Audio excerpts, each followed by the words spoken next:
The fluorescent lights in the hospital corridor buzzed like angry wasps, drilling into my skull with each hurried step. My sneakers squeaked against the linoleum, a sound I'd grown to hate over the past 6 months of working double shifts. The smell of antiseptic and something faintly metallic hung in the air, clinging to my scrubs, my hair, my skin. I couldn't escape it, just like I couldn't escape him. My phone vibrated again in my pocket. I didn't need to look.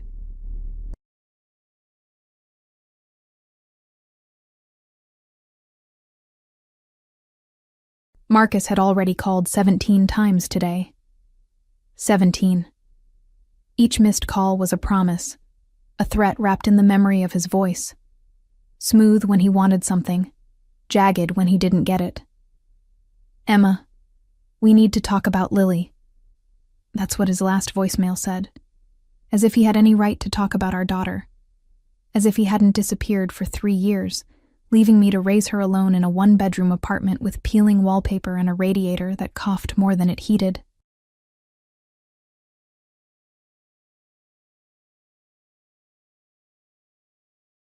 I pushed through the staff room door, my hands trembling as I shoved my time card into the slot. 11:47 p.m. Another 16-hour shift done. My lower back screamed, my feet felt like they'd been beaten with hammers, and all I wanted was to get home, kiss Lily's sleeping forehead, and collapse into bed. Heading out, Emma? Nurse Patterson called from behind the desk, her reading glasses perched on her nose. Yeah, finally. I managed a smile that didn't reach my eyes. Get some rest, honey. You look like death warmed over. If only she knew how accurate that felt. I grabbed my coat from my locker, a thin thing that did nothing against the January cold, and headed for the elevators. The hospital at midnight was a different creature. Shadows stretched longer. The usual chaos of the day shift gave way to an eerie quiet, broken only by distant beeps of monitors and the occasional code blue announcement that made my heart jump every single time.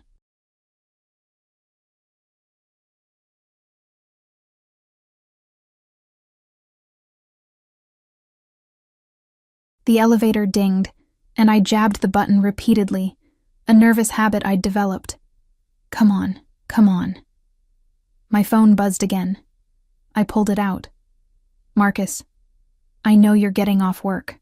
We need to talk. Tonight. My stomach twisted. How did he know my schedule? I'd blocked him on everything, changed my number twice. But Marcus had always been resourceful. That's what made him dangerous. Another text arrived before I could process the first. Marcus, I'm outside. Don't make this difficult. The elevator doors slid open with a soft chime, and I didn't think. I just moved. My feet carried me forward into the empty car, and I frantically pressed the button for the parking garage. The doors began to close, slowly, agonizingly slowly. Through the narrowing gap, I saw him. Marcus stood at the end of the hallway, his leather jacket catching the harsh lights. Even from this distance, I could see the set of his jaw, the way his hands clenched into fists.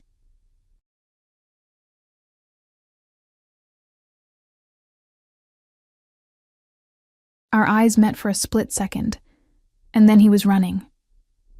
Hold the elevator. His voice echoed down the corridor. My finger jabbed the close door button over and over. Close, close, close, I whispered, my heart hammering against my ribs so hard I thought it might crack them. The doors were inches apart when his hand shot through the gap. I stumbled backward, my shoulders hitting the elevator wall, when I realized the hand that stopped the doors wasn't Marcus's. The doors slid back open. A man stood there, and everything about him was wrong for a hospital at midnight. His suit was so black it seemed to absorb light, tailored so precisely it must have cost more than 6 months of my rent. The fabric had a subtle sheen that whispered of Italian designers and private tailors. His shoes, polished to a mirror shine, probably cost more than my car. But it wasn't his clothes that made my breath catch. It was him.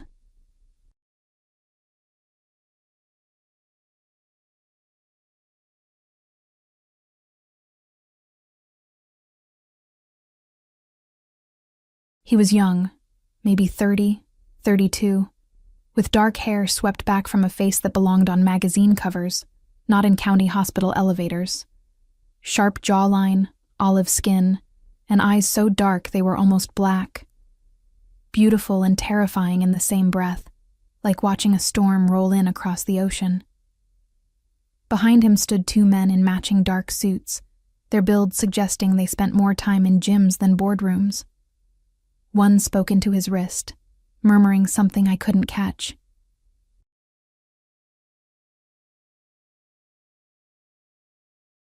Security detail. The kind you didn't find in hospitals unless you were someone important, or someone dangerous. "I apologize," the man said, his voice low and smooth, carrying an accent I couldn't quite place. Italian, maybe, or something close. His eyes swept over me with an intensity that made me feel exposed, even in my baggy scrubs. "I didn't mean to startle you." It's fine," I managed, pressing myself further against the wall to give him space. My heart was still racing, but now for an entirely different reason. He stepped inside, bringing with him the scent of expensive cologne, something dark and woodsy with notes of leather and smoke. It cut through the hospital's antiseptic smell like a knife. His two men followed, taking positions on either side of the elevator doors. One of them pressed the button for the parking garage, the same floor I needed. The doors slid shut, sealing us in together.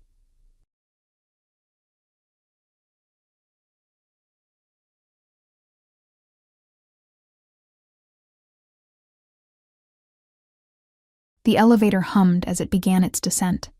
I kept my eyes fixed on the glowing numbers above the door, trying to ignore the way my pulse hammered in my throat, trying not to look at him. But I could feel him watching me. "Long shift?" he asked. I glanced at him briefly, caught off guard.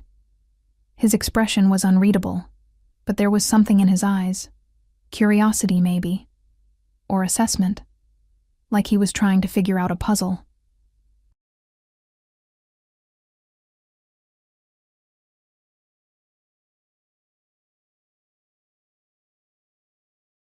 "Every shift is long," I said quietly, immediately regretting engaging. What was I thinking? The safest thing was to stay silent, get to my car, and get home to Lily. The corner of his mouth lifted, not quite a smile, but close. "I imagine so." He paused, then added, "You're a nurse?" "Yes." One word. Don't elaborate. Don't engage. "Noble work." His voice held genuine respect, which surprised me. My mother was a nurse.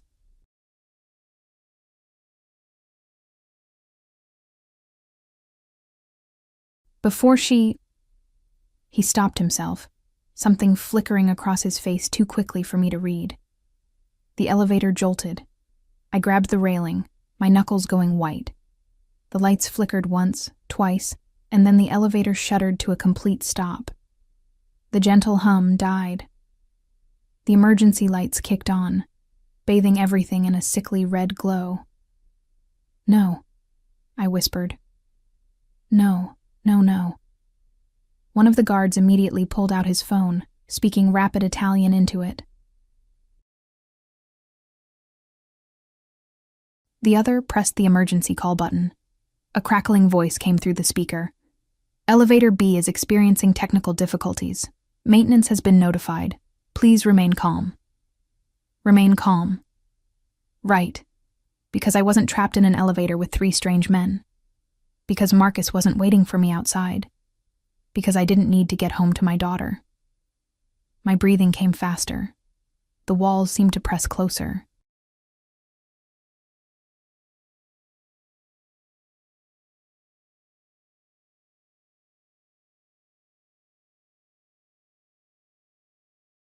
I'd never been claustrophobic, but something about this moment, the red light, the confined space, the bizarre turn my night had taken, made my chest tighten.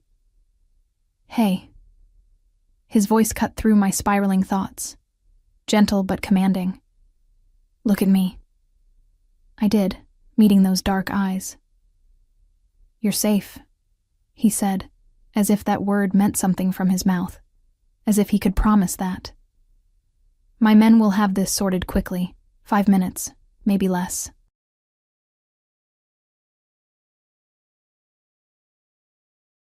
"I need to get home," I heard myself say, hating how my voice cracked.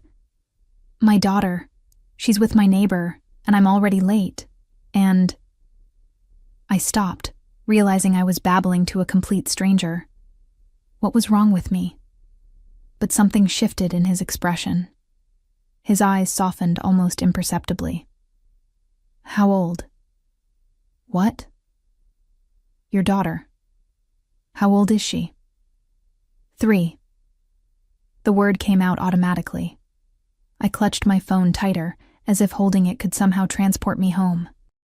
He nodded slowly, and I swore I saw something like pain flash across his face. 3 is a good age, still young enough to believe in magic. Before I could respond, before I could process that oddly gentle statement from this clearly dangerous man, his phone rang. Not the cheerful chime most people had, but a sharp single tone that cut through the red-lit space like a blade. He answered in Italian, his voice dropping into something harder, colder.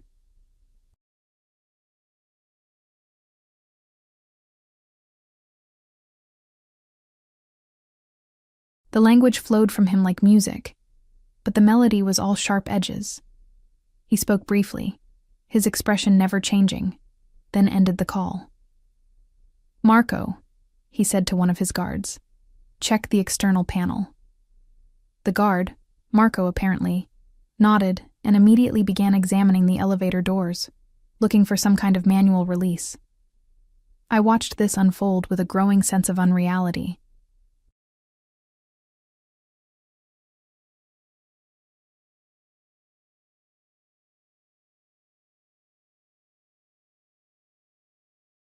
Who were these people? The suits, the immediate action, the way they moved with military precision. Nothing about this felt normal. My phone buzzed. I looked down at the screen. "Marcus. Where are you? Your car is still in the garage." Ice flooded my veins. He was here. In the parking garage. Waiting. "Problem?" The man's voice startled me. He was watching me again, and this time I couldn't hide my fear. It must have been written all over my face. "No, I'm fine." "You're a terrible liar." Not accusatory, just stating a fact. "Someone waiting for you down there?" I wanted to lie again, but what was the point? My ex, he's persistent. Persistent. He repeated the word like he was tasting it, finding it insufficient. "And you don't want to see him?"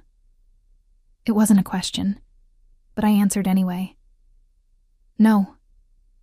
Something dangerous flickered in his eyes. "Does he hurt you?" The directness of the question shocked me. I don't. "Does he hurt you?"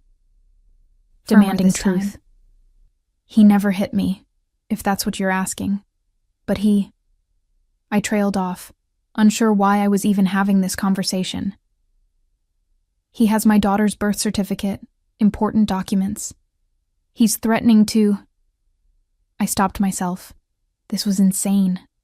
I was spilling my life story to a stranger in a broken elevator. "To what?" I shook my head. "Nothing. It doesn't matter." The elevator shuddered again, and Marco said something in Italian.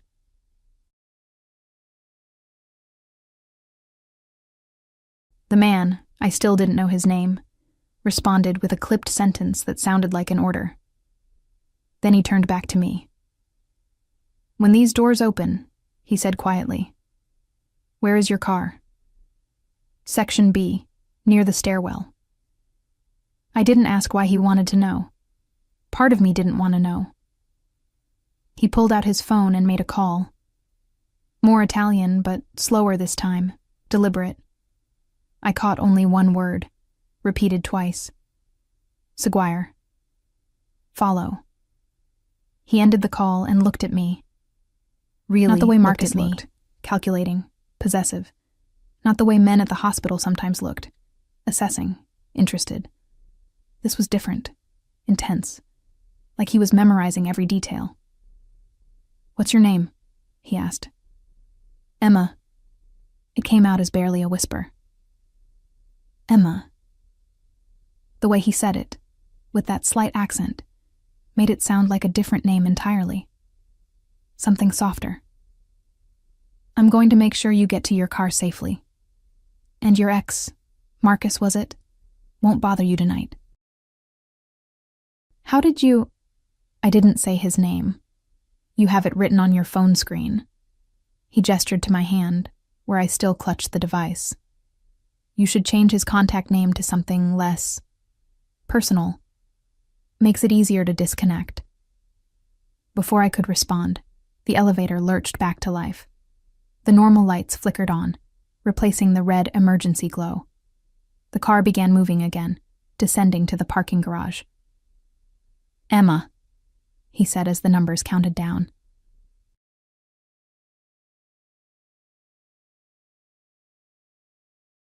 When we exit, stay close to me. Don't look at him. Don't engage. Just walk to your car, understand? I nodded, not trusting my voice.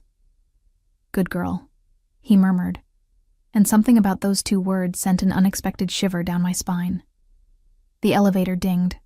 The doors slid open. The parking garage spread before us, concrete pillars casting long shadows, the smell of exhaust and cold air, the echo of distant traffic. And there, leaning against a support beam about 30 feet away, was Marcus. He pushed off the moment he saw me, his face splitting into that smile I used to think was charming, before I knew better. Emma, there you are. I was worried. He stopped mid-sentence. His eyes had found the man beside me, and Marcus, who I'd never seen intimidated by anything, took an involuntary step backward. The air in the parking garage felt different now, charged, dangerous, like the moment before lightning strikes.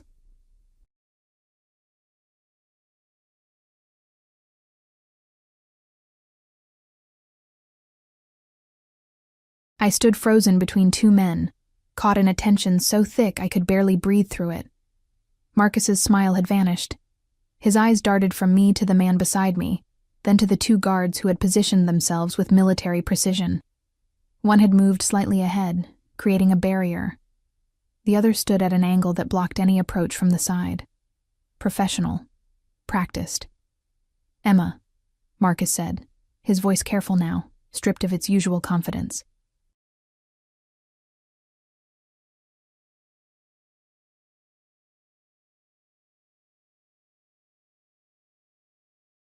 Who? Her escort, the man beside me said, his accent making the words sound almost elegant, almost polite. But there was nothing polite about the ice in his tone. And you are? Marcus's jaw tightened. I could see him calculating, trying to figure out who this stranger was, what authority he held. I'm her. We share a daughter. I need to speak with Emma. It's personal. No. The single word dropped like a stone.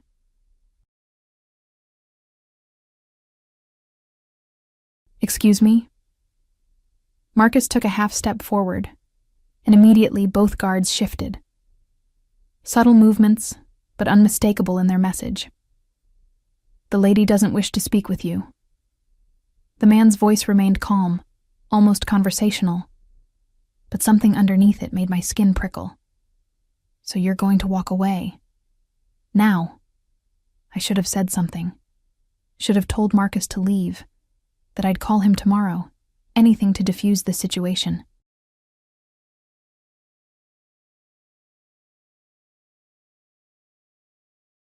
but words stuck in my throat as I watched something I'd never seen before. Marcus backing down. Look, man, I don't know who you think you are. I know exactly who I am. He took a single step forward, just one. But Marcus flinched. The question is whether you know when to walk away. The silence stretched. I could hear my own heartbeat, could smell the expensive cologne mixing with garage exhaust and Marcus's cheap body spray.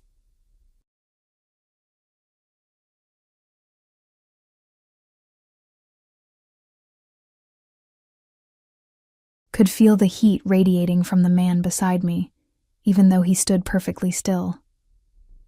Marcus's hands clenched into fists, then slowly relaxed. His eyes found mine, and I saw something there I'd never seen before.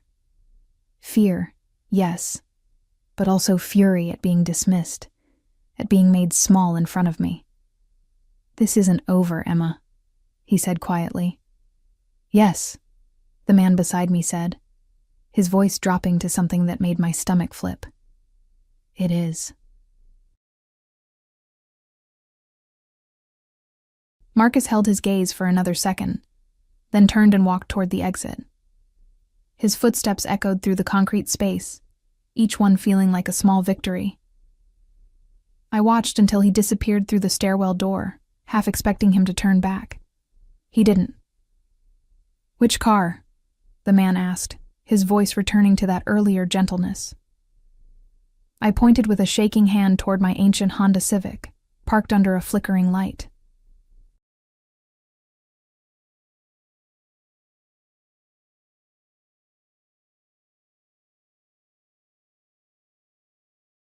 The passenger side had a dent from where I'd scraped a pole last month. The paint was faded. Next to the sleek black Mercedes SUV parked a few spaces away, clearly his, my car looked like exactly what it was, the vehicle of someone barely scraping by. "Come." Not a command, an invitation, but one that didn't feel optional.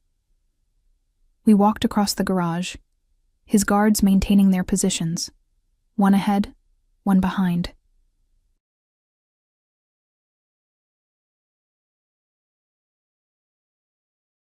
The click of expensive shoes against concrete mixed with the squeak of my worn sneakers. I fumbled for my keys, my hands still trembling from the adrenaline.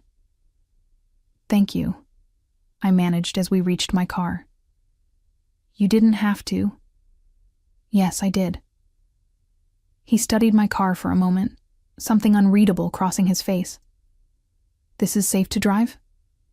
"It runs." That wasn't my question. I bristled slightly. "It's what I can afford." He acknowledged that with a small nod, then did something that shocked me. He opened my driver's door, checking the back seat, the floor, underneath, his movements quick and efficient. Looking for what? Marcus hiding inside? Satisfied, he stepped back. "Your daughter. What's her name?" "Lily." The answer came automatically, though part of me screamed not to give this dangerous stranger any information about my child. "Lily." He repeated it softly, and again that strange pain flickered across his features. "A beautiful name." He pulled out his phone, typed something, then looked at me. "Your number." "What? No, I can't." "Not for what you're thinking." Something that might have been amusement touched his eyes. "You have an ex who knows your schedule, your workplace, where you park. Someone should know if he escalates. Give me your number, Emma." The way he said my name, with that slight roll of the R, the emphasis on the first syllable, did something to my insides that I absolutely could not afford to feel.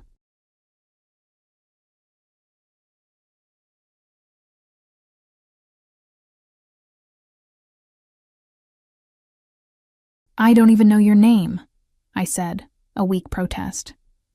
"Dante." He offered it like a gift. Just the first name. No last name, no explanation. Dante. Of course his name was Dante. probably had never met anyone named Marcus who wore cheap cologne and drove a rusted pickup truck. I really need to get home to my daughter. Then give me your number so I can ensure you arrive safely. There was a logic to it that I couldn't quite argue with, even though every instinct said this was a terrible idea. I rattled off my number. He typed it in, and seconds later, my phone buzzed. Unknown number. Save this. Use it if you need anything. D. I won't need anything, I said, even as my thumb moved to save the contact. Some traitorous part of my brain labeled it simply Dante. Perhaps not.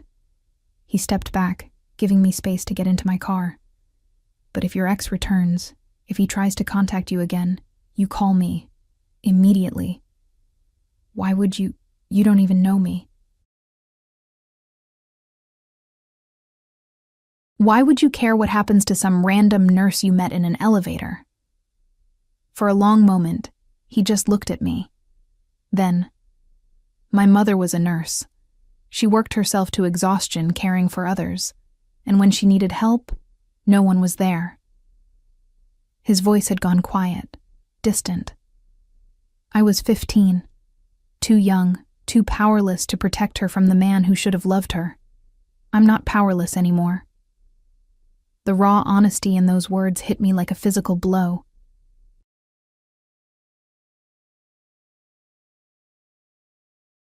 Before I could respond, before I could even process what he'd just revealed, he had stepped back further. Drive safely, Emma. Kiss your daughter goodnight. I got into my car, started the engine, which coughed twice before turning over, and pulled out of the parking space.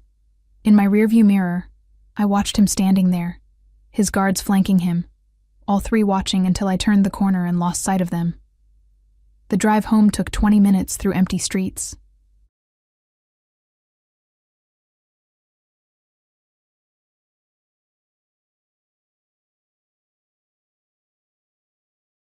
My hands gripped the steering wheel so tight my knuckles ached. I kept checking my mirrors, half expecting to see Marcus's truck following me. But there was nothing. Just empty roads and streetlights, and the sound of my old engine struggling. Mrs. Chen answered her door before I could knock, her gray hair in curlers, her floral robe pulled tight against the cold. So sorry I'm late, I said, already reaching for my wallet to pay her. Nonsense.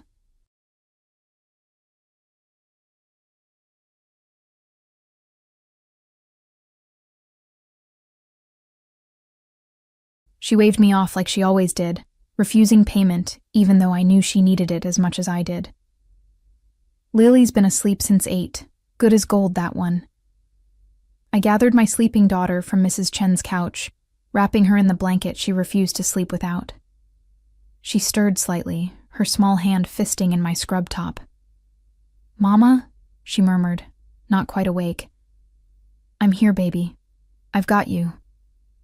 Our apartment was on the 3rd floor, and the elevator had been broken for 2 weeks.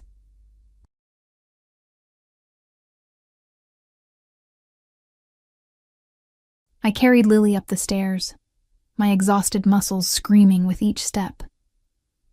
Inside, I laid her in her bed, really just a mattress on the floor in the corner of my bedroom, because we couldn't afford a second bedroom. I changed out of my scrubs, washed the hospital smell from my skin as best I could with lukewarm water. The hot water heater had been acting up, and finally collapsed onto my own bed. My phone sat on the nightstand, Dante's message still glowing on the screen. I should delete it.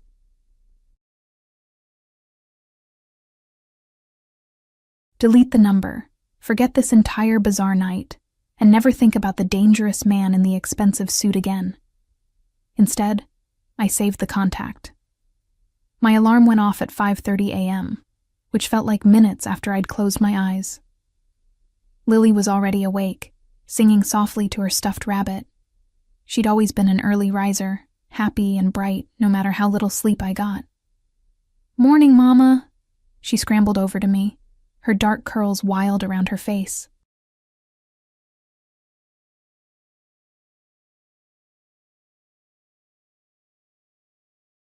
She had Marcus's curls, but my green eyes, a fact that used to make him happy and now seemed to make him angrier.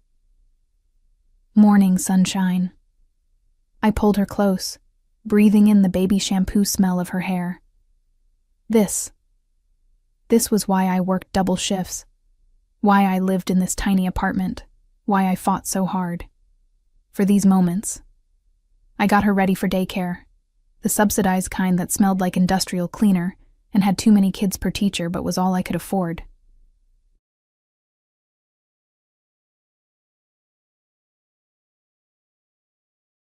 Made breakfast from the last of our eggs and bread.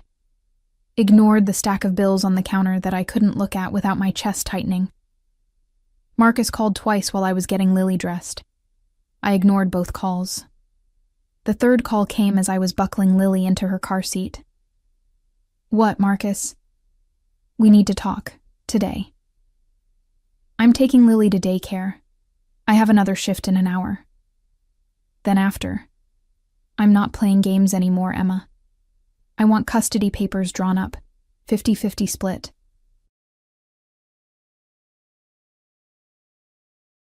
My hand tightened on the phone. You disappeared for 3 years. You don't get to show up and demand 50-50. I have rights. I'm her father. You've contributed nothing. No child support, no help, nothing. You have no idea what it costs to... That's about to change. I've got a new job, good money. I can provide for her now. Better than you can in that shithole apartment. Each word was a carefully placed knife. He knew exactly where to cut.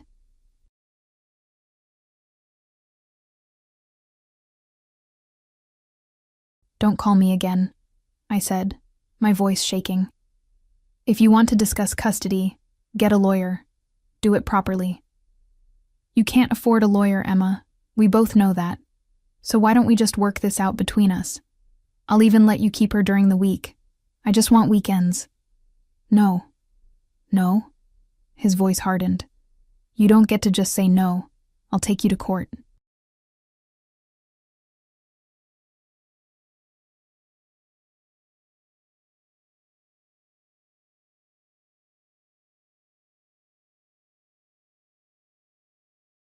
I'll tell them about your work schedule, how you're never home, how you leave her with that old neighbor.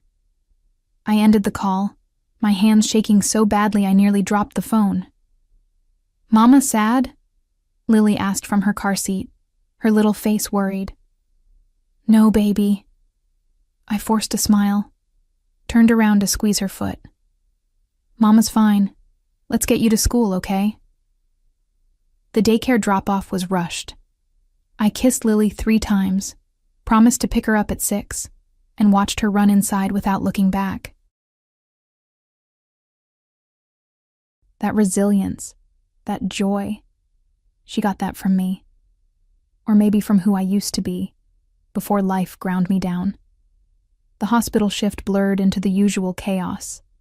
Emergency admission, a code blue, 3 discharges, 2 angry families, 1 doctor who couldn't find his own ass with both hands and a map. I moved through it all on autopilot, my mind elsewhere. On Marcus's threats. On custody battles I couldn't afford to fight.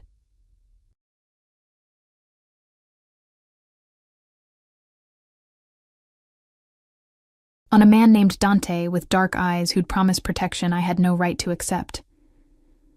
My phone buzzed during my lunch break. 15 minutes scarfed down in the staff room with 3 other exhausted nurses. Dante, did you make it home safely last night? I stared at the message, my heart doing something complicated in my chest. He'd actually checked, actually cared enough to follow up.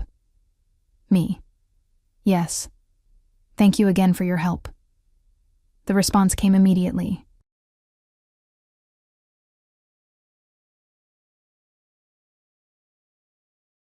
Dante, has he contacted you again? I hesitated, my thumb hovering over the keyboard. This was none of his business. I didn't know him. Didn't know what he wanted or why he cared. Getting involved with someone like him, someone who radiated danger and power, was the last thing I needed. But Marcus's words echoed in my head, the threat of court, of losing Lily. Me. Yes, he's threatening custody. 3 dots appeared, disappeared, appeared again. Dante, where are you? Me. Work, St. Mary's Another Hospital. shift. Dante, when do you finish? Me, 7 p.m. Dante, I'll send a car. Me, that's not necessary. I can't accept. Dante, you can, and you will. Consider it repayment for elevator company. Despite everything, the stress, the fear, the exhaustion, I felt my lips curve into a small smile. Me, that was terrible company, broken elevator. Dante, then I owe you more than just a car. 7 p.m. Don't argue. I didn't argue. Maybe I should have.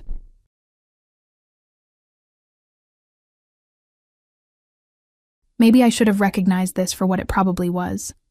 A wealthy man used to getting what he wanted, and I was just the latest curiosity. But when 7 o'clock came and I walked out into the cold night air, there was a black car waiting. Not the Mercedes SUV from last night, but a sleek sedan with tinted windows. The driver, one of the guards from the elevator, opened the back door. "Ms. Emma," he said with a slight nod. I got in because refusing felt impossible.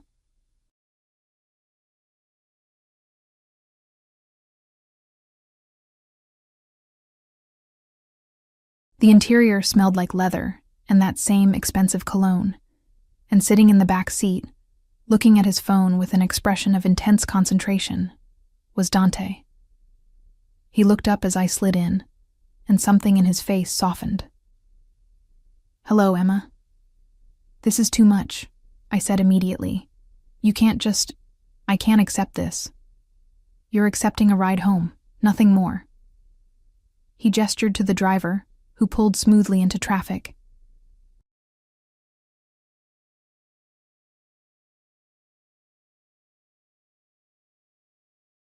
"Unless you'd prefer I let you drive that car that barely runs through empty streets alone while your ex knows your schedule.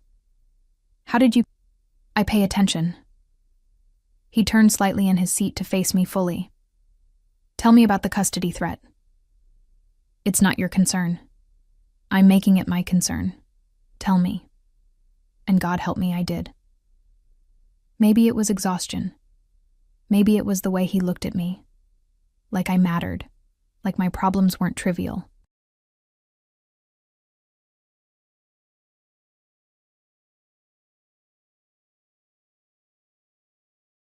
Maybe it was just the desperate need to tell someone, anyone, about the fear that had been building in my chest since Marcus reappeared. I told him everything. About Marcus leaving when Lily was 2 months old. About raising her alone, working doubles, surviving on crackers and coffee some days so she could have proper meals. About the documents Marcus had taken.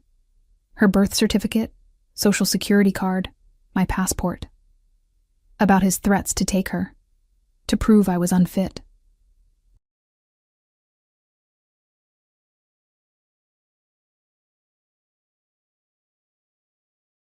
Dante listened without interrupting.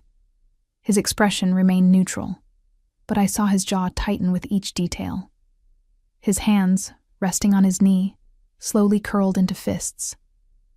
When I finished, he was quiet for a long moment. The car glided through traffic, the city lights painting shadows across his face. "These documents he has," Dante said finally. "You need them back." "I've tried. He won't. You'll have them by tomorrow evening."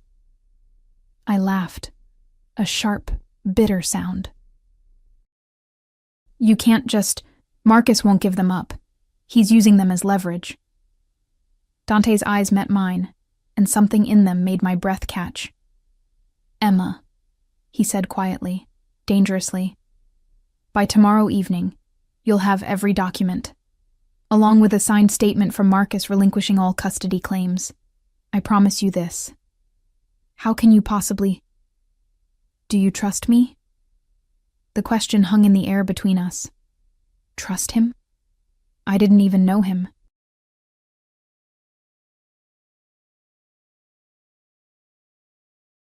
Didn't know what he did, who he really was, what he wanted from me.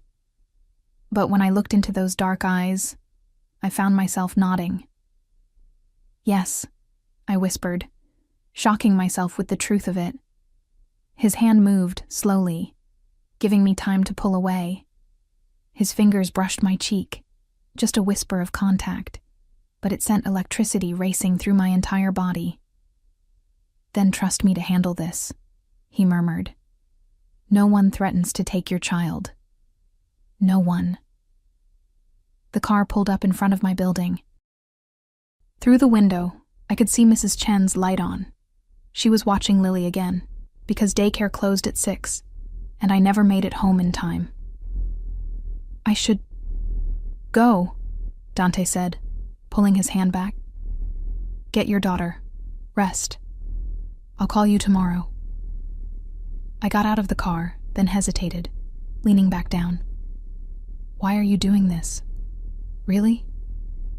His eyes met mine, and for a moment, I saw past the careful control to something raw underneath. Because someone should have protected my mother, he said softly. And because when I look at you, I see someone who deserves better than what life has given her. Now go. Before I do something we'll both regret. The door closed before I could respond. The car pulled away, leaving me standing on the sidewalk with my heart racing and my mind spinning with questions I wasn't sure I wanted answered. I didn't sleep that night.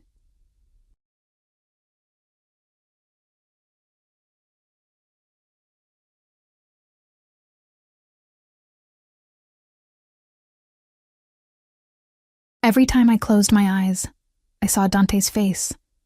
The way his jaw had tightened when I told him about Marcus, the dangerous promise in his voice when he said he'd handle it. The gentle brush of his fingers against my cheek that had somehow branded itself into my skin. By tomorrow evening, you'll have every document. How? The question circled my mind like a vulture.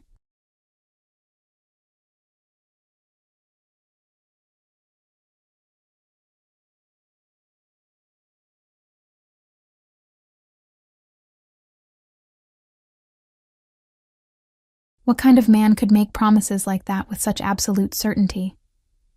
What kind of power did he have that made Marcus, who'd never back down from anything, retreat like a scolded dog? Lily stirred beside me, her small body curled against mine in our shared bed.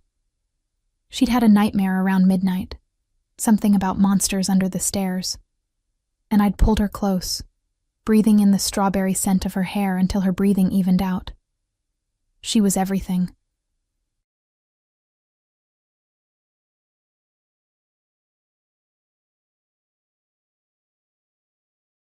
My entire world compressed into 3 feet of wild curls and endless questions and laughter that sounded like wind chimes. The thought of Marcus taking her, even for weekends, made something violent and primal surge in my chest. My phone lit up on the nightstand. 3:47 a.m. Dante. You're awake. Not a question. A statement. I stared at the message, my heart doing that complicated thing again. How did he know? Me. Can't sleep. How did you know I was awake? Dante. Because I am. And because you're worrying about tomorrow. Don't. Me. Easy for you to say. Dante. Nothing about this is easy, but it's necessary. Trust me. That word again. Trust. I barely knew him. Had spent maybe 30 minutes total in his presence. Yet something in me, some instinct I didn't understand, believed him. Me. Who are you? Really? The 3 dots appeared, then disappeared, then appeared again. Finally, Dante. Someone who keeps his promises. Me. That's all you need to know right now. That's not an answer. Dante. No, it's not. Get some sleep, Emma. Tomorrow will be difficult. The message felt final, like a door closing. I set my phone down, pulled Lily closer, and somehow, against all odds, drifted into restless sleep. Morning came too soon. The alarm's shrill beep at 5:30 felt like an assault. I dragged myself through the routine: wake Lily, breakfast, getting dressed, the drive to daycare through streets still dark with pre-dawn shadows.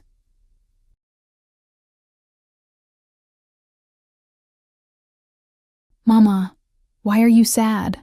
Lily asked from her car seat as I pulled into the daycare parking lot. "I'm not sad, baby. Just tired." "You're always tired." Not accusing, just observing, the way children do, cutting straight to truth. I turned to look at her, my 3-year-old daughter with her 2 wise eyes. "I know. I'm sorry." "It's okay, Mama. When I'm big, I'll work and you can rest." Something cracked in my chest. I unbuckled my seatbelt, twisted around to cup her small face in my hands. "You just worry about being a kid, okay? Let Mama worry about the rest." She nodded solemnly, then grinned. "Can we have pizza tonight?"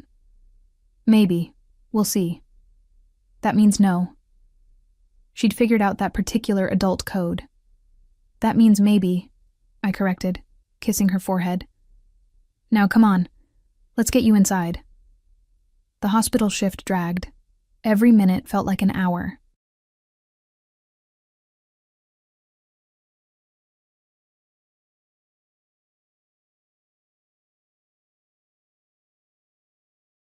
I kept checking my phone between patients, expecting, what? A message from Dante? News about Marcus? Some sign that last night had actually happened and wasn't just a fever dream born of exhaustion? Nothing came. By lunch, anxiety had twisted my stomach into knots. I couldn't eat, couldn't focus. Nurse Patterson pulled me aside after I nearly gave a patient the wrong medication, caught it just in time. But still. "Emma, honey, you need to go home." "I'm fine, just distracted." "You're more than distracted. You're a liability right now." Her voice was gentle but firm. "Whatever's going on in your personal life, you can't bring it here. Go home. We'll cover your shift." Shame burned through me. She was right. I was useless today. Worse than useless. Dangerous. "I'm sorry, Don't apologize. Just go. Take care of whatever needs taking care of." I gathered my things, changed out of my scrubs, and walked out into the afternoon sunlight. 3:00. Too early to pick up Lily. Too late to do anything productive. I sat in my car in the parking lot, staring at my phone. It rang. Unknown number. My hand shook as I answered. "Hello?" "Emma." Dante's voice, smooth and dark. "Where are you?" "Hospital parking lot. They sent me home early. I couldn't focus." "Good. Stay there. I'm sending a car." "Dante, I can't just..." "Yes, you can. We need to talk. Face to face." A pause. "Please." That single word, please, undid me. I'd expected commands, demands. Not courtesy, not consideration. "Okay," I whispered. 10 minutes. He ended the call. I sat there, gripping my phone, trying to understand what I was doing. Getting into cars with strange men, accepting help I couldn't repay, letting someone I barely knew insert himself into my life, my problems, my daughter's future.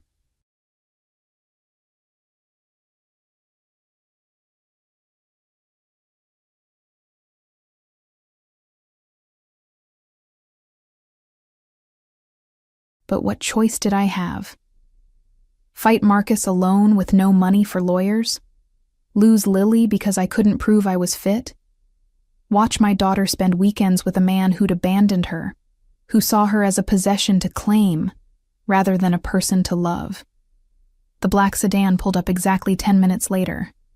Same driver, same neutral expression. The back door opened. "Ms. Emma." I got in. This time the car was empty except for me. No Dante.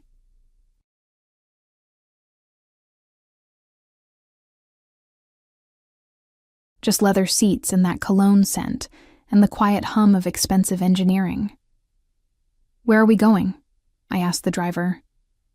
"Mr. Dante's office. 20 minutes. His office. Of course he had an office. Probably in some gleaming high-rise with marble floors and artwork that cost more than my yearly salary. But the car didn't head downtown toward the business district. Instead, it wound through older neighborhoods, areas I rarely visited. Historic buildings with ornate facades.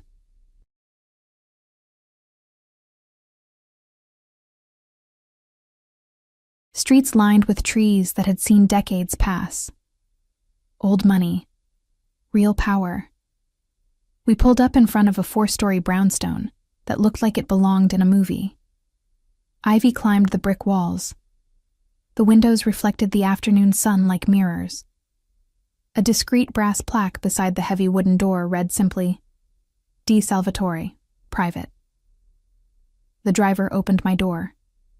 I stepped out onto the sidewalk, feeling desperately out of place in my jeans and hospital hoodie.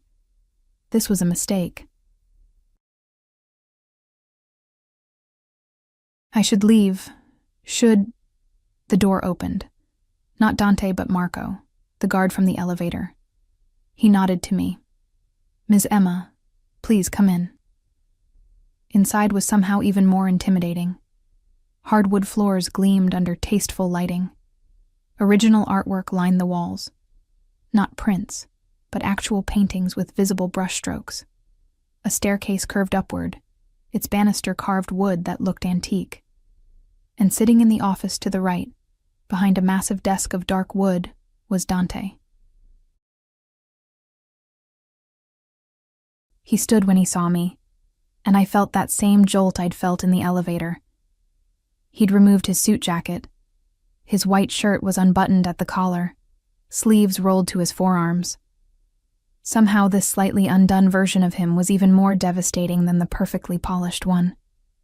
"Emma." He came around the desk. "Thank you for coming." Did I have a choice? A slight smile touched his lips.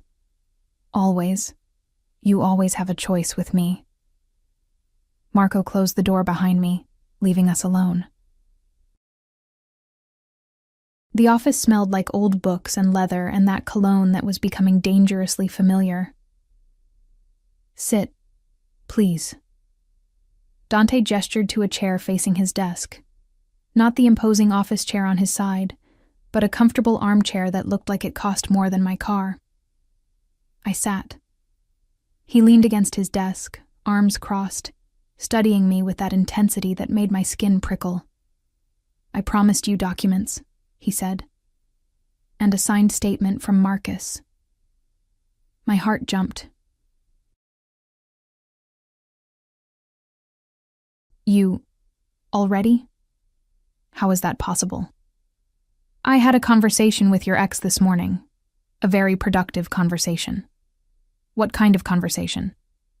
"The kind where I explained that his best interests lay in cooperating." Dante's voice remained level, almost casual, but something underneath it made my stomach flip. He was reluctant at first, quite insistent about his rights as a father, but I can be very persuasive when necessary. Persuasive how? I needed to know. Needed to understand what I'd gotten myself into. Dante studied me for a long moment. Then he moved to his desk, pulled open a drawer, and retrieved a manila envelope. He held it out to me. "Look inside." My hands trembled as I took it. The envelope was thick, heavy. I opened it slowly, pulled out the contents. Lily's birth certificate, her social security card, my passport, all the documents Marcus had taken.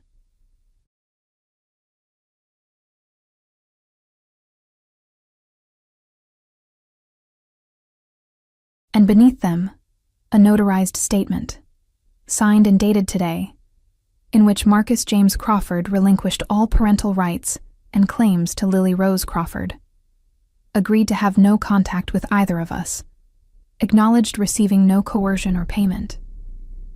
I stared at the papers, unable to process what I was seeing. How? The word came out broken. He would never. He wanted custody. He was threatening court.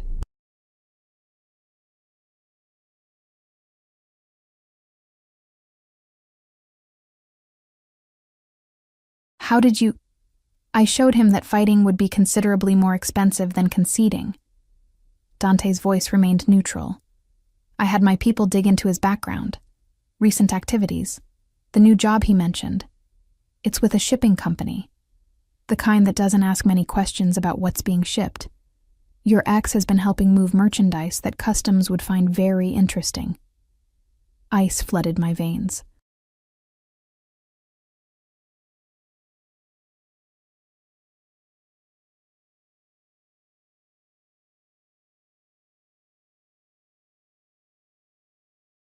You're saying Marcus is a small-time criminal who thought he could intimidate a woman he'd already abandoned?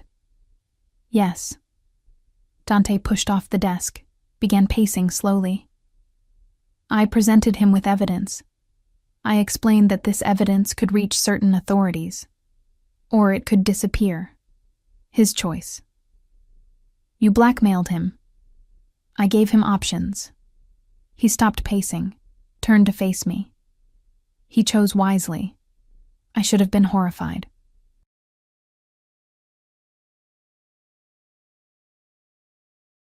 Should have run from this man who could casually ruin lives with a phone call and some dug-up dirt.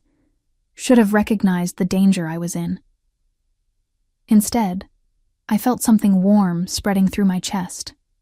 Relief, gratitude, and underneath it, something darker that I didn't want to examine. I can't repay you for this, I said quietly. I don't want your money, Emma. Then what do you want? The question hung between us.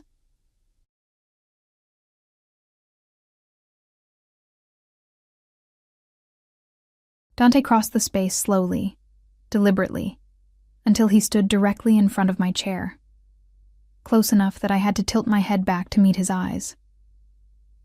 Dinner, he said. Tomorrow night. Let me take you to dinner. That's it? Just dinner? Just dinner. His voice dropped lower. And perhaps the pleasure of your company, of getting to know you.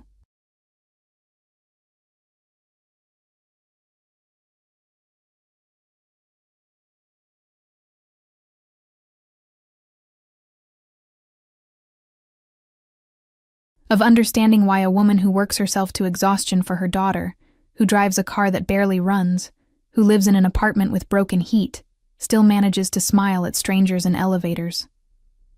I didn't smile at you. No, you looked terrified, then determined, then vulnerable. It was the most honest thing I'd seen in years. He reached out slowly, tucked a strand of hair behind my ear. Have dinner with me, Emma.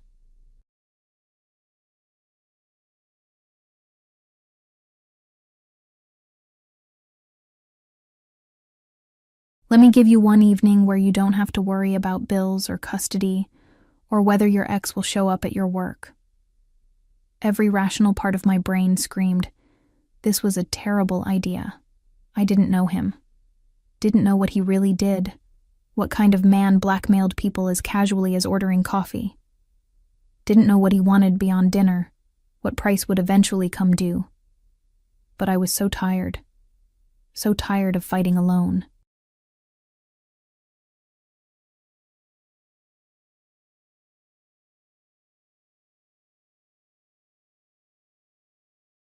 So tired of being strong and responsible and never letting myself want anything. And God help me, I wanted this.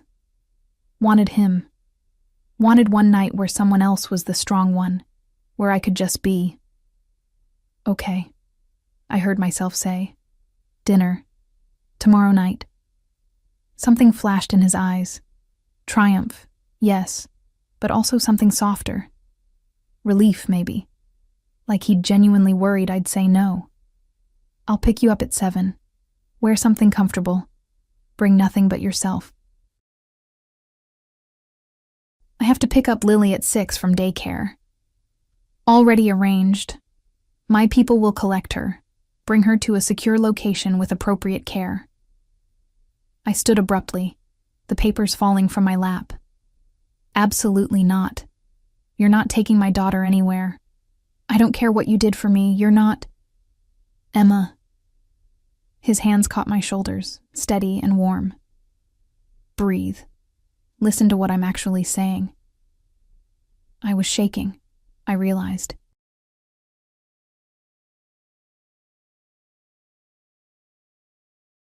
Trembling with sudden fear and fury at the idea of Lily going anywhere with strangers. Mrs. Chen, Dante said calmly. Your neighbor who watches Lily. I'll send a car for her too. She'll stay with Lily at your apartment. My people will provide security outside. Nothing more. Your daughter stays in her home, with someone she knows and trusts. I would never suggest otherwise. The logic slowly penetrated my panic. Mrs. Chen. My apartment. Security outside. Oh, I managed. Okay. That's... Okay. His thumbs stroked small circles on my shoulders, a gesture probably meant to comfort, but that instead sent heat racing through me. I would never do anything to frighten your child, he said quietly, or to make you doubt her safety. Children are... He stopped himself, that familiar pain flickering across his face. Children are sacred.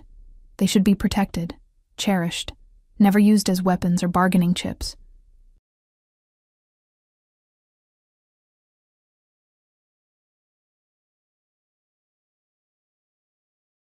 What happened to your mother? The question escaped before I could stop it. His hands dropped. He stepped back, and I immediately missed his warmth. That's a story for another time. His voice had gone carefully neutral. For now, go home, rest. Spend the evening with your daughter. Tomorrow, let me give you something different. He walked me to the door. Marco materialized to escort me out. But before I left, Dante caught my hand. Emma. He waited until I looked at him.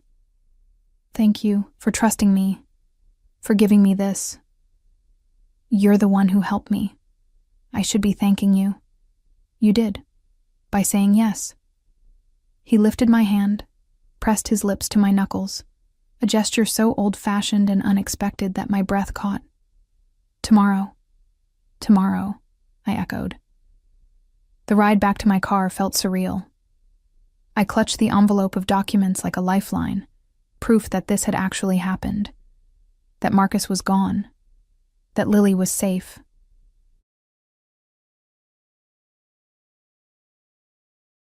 That tomorrow night, I had a date with the most dangerous man I'd ever met. I picked up Lily from daycare at 6. She ran to me like always, arms outstretched, face bright with joy. Mama, we painted today. I made you a picture. She thrust a piece of construction paper at me. Stick figures in what I assumed was our apartment, with a sun that took up half the page. It's beautiful, baby. We'll hang it on the fridge. That night, I made us spaghetti with the last jar of sauce.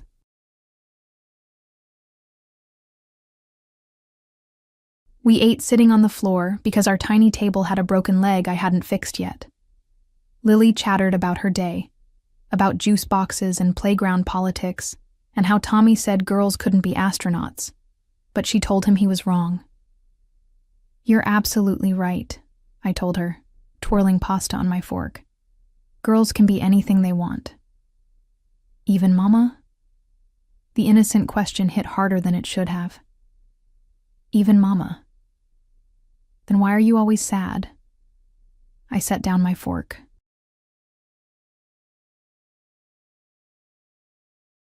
Pulled her into my lap, her small body fitting perfectly against mine. I'm not sad when I'm with you, I said truthfully. You're my favorite person in the whole world. More than Daddy? My chest tightened. We hadn't talked about Marcus much. She barely remembered him, Your daddy. He can't be around right now, but that's okay. We've got each other, right? She nodded against my chest. And Mrs. Chen. And Mrs. Chen, I agreed, smiling. After dinner, we played with her toys, secondhand things I'd picked up at thrift stores. But to Lily, they were treasures. Bath time, stories, tucking her into bed with her ratty rabbit. "Love you, Mama," she murmured, already half asleep. "Love you more, sunshine. Sweet dreams." I sat there in the dark, watching her breathe, and let myself feel everything I'd been holding back all day. Relief that Marcus was gone, gratitude for Dante's help, fear about what tomorrow might bring. And underneath it all, a dangerous flutter of anticipation. My phone buzzed. "Dante. Sleep well, Emma. Dream of tomorrow." I didn't respond, just held the phone, staring at those words until the screen went dark. Tomorrow. God help me, tomorrow. I spent the entire next day in a state of barely controlled panic.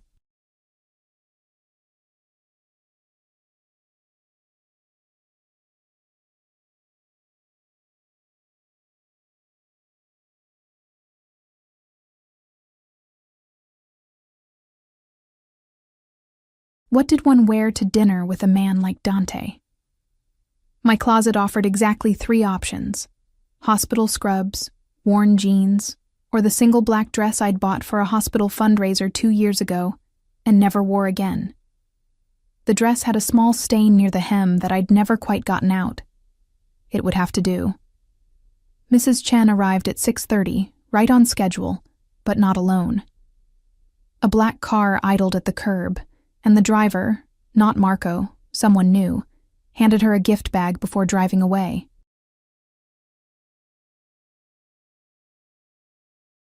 "What on earth?" Mrs. Chen peered into the bag, then laughed. "Oh my, your young man has good taste." Inside was a bottle of expensive wine, a box of Belgian chocolates, and an envelope containing 5 crisp $100 bills with a note in elegant handwriting. "For your time and care. Thank you for watching over what matters most." D. $500? Mrs. Chen's eyes went wide. "Emma, who is this man?"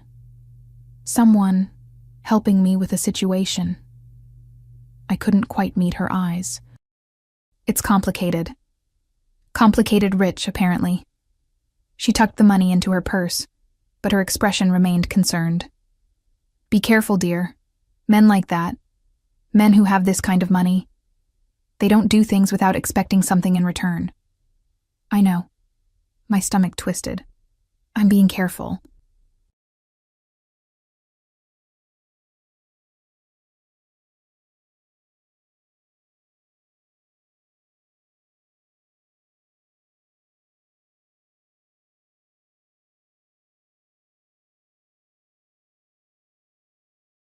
But was I? Letting him blackmail my ex, accepting rides, agreeing to dinner? Was any of this careful? Or was I just so desperate for help, so exhausted from fighting alone, that I'd walked straight into a gilded cage without realizing it? Lily was already attached to Mrs. Chen's leg, begging for cookies. "Just one before bed," I warned. "2, Lily negotiated. 1.5. She considered this seriously, then nodded. "Deal." I kissed her forehead 3 times, our ritual. "Be good for Mrs. Chen." "Always am." She grinned, already dragging our neighbor toward the kitchen. I retreated to my bedroom, staring at the black dress laid out on my bed. The mirror on my closet door reflected someone I barely recognized. Pale, nervous, with dark circles under her eyes that no amount of concealer would hide. When had I last dressed up for someone? When had anyone last looked at me as something other than a tired mother or overworked nurse? The buzzer rang at exactly 7.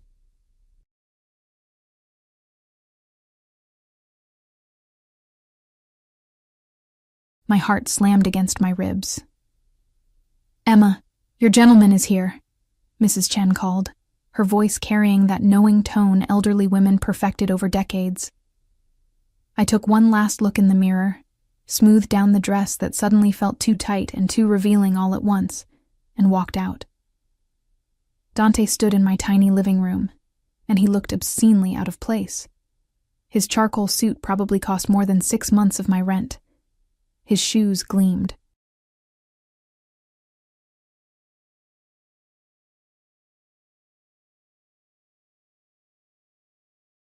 Everything about him screamed wealth, power, danger, and he was standing next to my sagging couch with its patches and my daughter's toys scattered across the worn carpet. But his eyes, when they found me, they made everything else disappear. "Emma."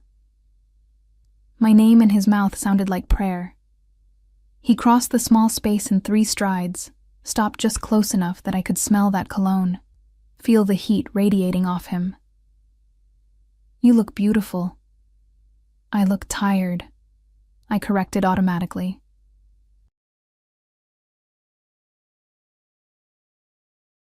"This dress has a stain." "I don't see any stain." His fingers brushed my arm, barely contact, but it sent electricity racing across my skin. "I see a woman who works herself to exhaustion for her child, and somehow still manages to take my breath away." Heat flooded my cheeks. "You're good with words." "I'm honest with words." He stepped back, but his gaze remained locked on mine. "Are you ready?" "As ready as I'll ever be."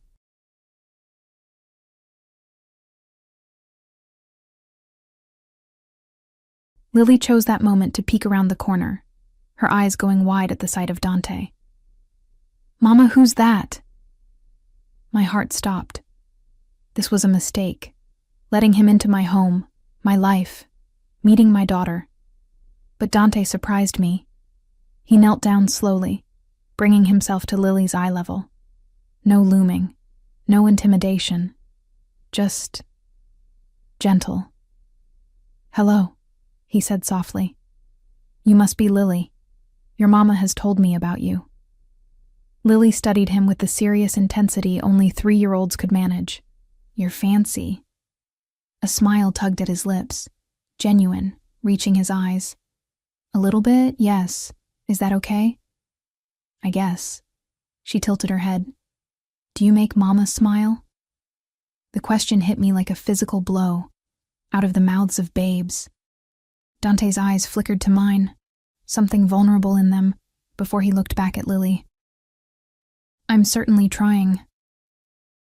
"Okay, but if you make her cry, I'll be very mad." "That seems fair." He nodded solemnly, as if sealing a contract. "I promise to do my very best not to make your mama cry." Lily seemed satisfied with this. She darted back into the kitchen where Mrs. Chen was probably bribing her with cookies. Dante stood, and the look he gave me was complicated. Amused, touched, maybe something deeper I couldn't name.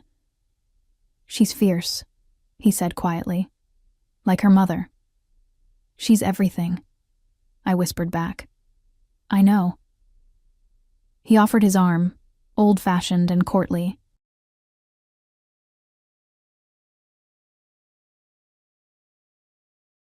"Shall we?" The car waiting outside was the same sleek sedan, but this time when I slid into the back seat, champagne sat chilling in a bucket. Real champagne, with condensation beating on the dark bottle. "This is too much," I said, as Dante settled beside me. "It's barely anything." He poured 2 glasses, the liquid gold catching the streetlights as we pulled away. "To new beginnings." I hesitated, then clinked my glass against his.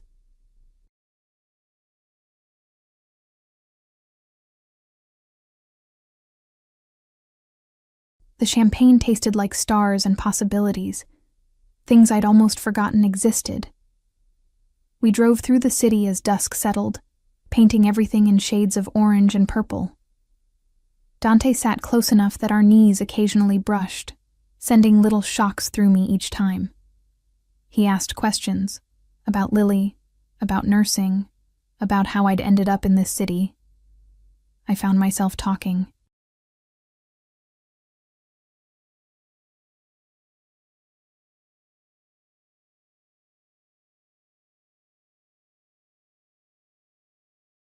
Actually talking. Not just the surface pleasantries I exchanged with coworkers or the truncated conversations I had with Mrs. Chen. I told him about growing up with parents who died in a car accident when I was 20, about meeting Marcus at a bar, thinking he was charming, getting pregnant accidentally but deciding to keep the baby, about him leaving, about the struggle to finish nursing school with an infant, about the years of barely surviving. He listened.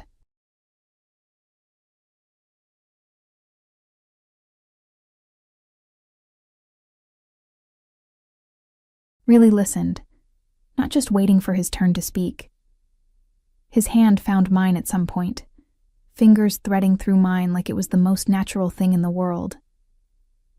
"You're stronger than you think," he said when I finished. "I'm not strong. I'm just stubborn. Too stubborn to quit. That's what strength is. Not the absence of fear or exhaustion, but continuing anyway."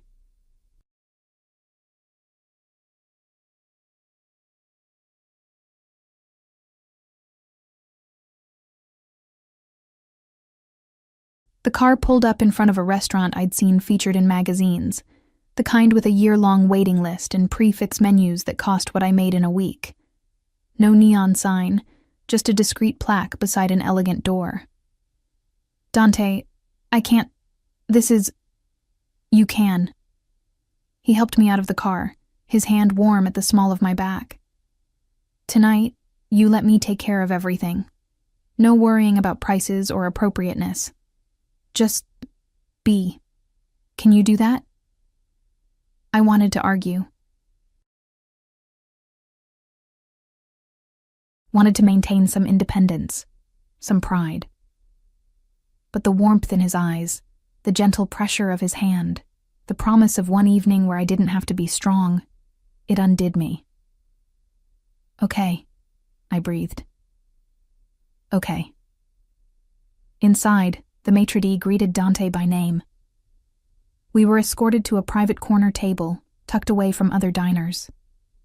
Candlelight flickered across white linens. Real flowers, orchids, I think, sat in a crystal vase. Through the window, the city sparkled like a jewel box. "Do you bring all your projects here?" I asked, once we were seated. His eyebrow arched. "Projects? Women you help, damsels in distress, whatever I am to you." "You're not a project, Emma." He leaned forward, his eyes intense in the candlelight. "And you're the first woman I've brought here, the first woman I've wanted to bring anywhere in a very long time." "Why?" The question burst out. "Why me? You could have anyone."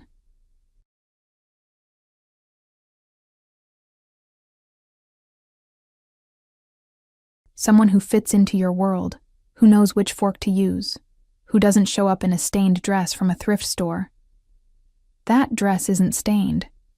His hand covered mine across the table. And I don't want someone from my world. My world is full of lies and games and people who smile with knives behind their backs. You're real, honest. You look at me and see a man, not a bank account or a connection or a means to an end. "I don't even know what you do," I pointed out. "Import-export."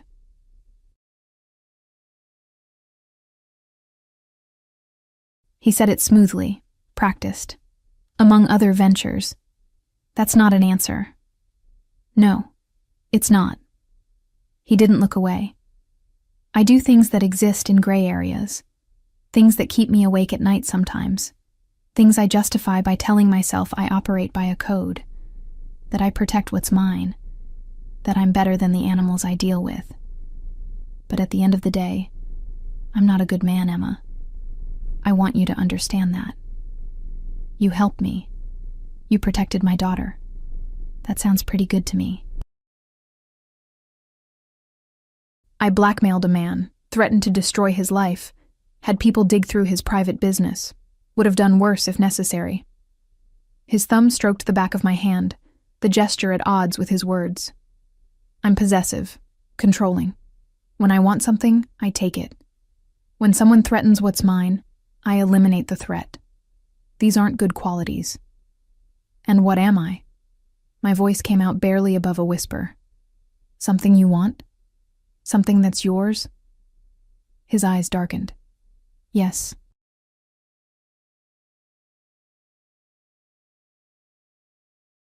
And the single word sent heat flooding through me. I should have been scared, should have run. But instead, I felt something dangerous unfurl in my chest. Want, need, the dark thrill of being claimed by someone who looked at me like I was precious. I barely know you, I managed. Then let me tell you. He settled back, but didn't release my hand. My name is Dante Salvatore. I'm 32. I was born in Naples, but came here when I was 15, after my mother died.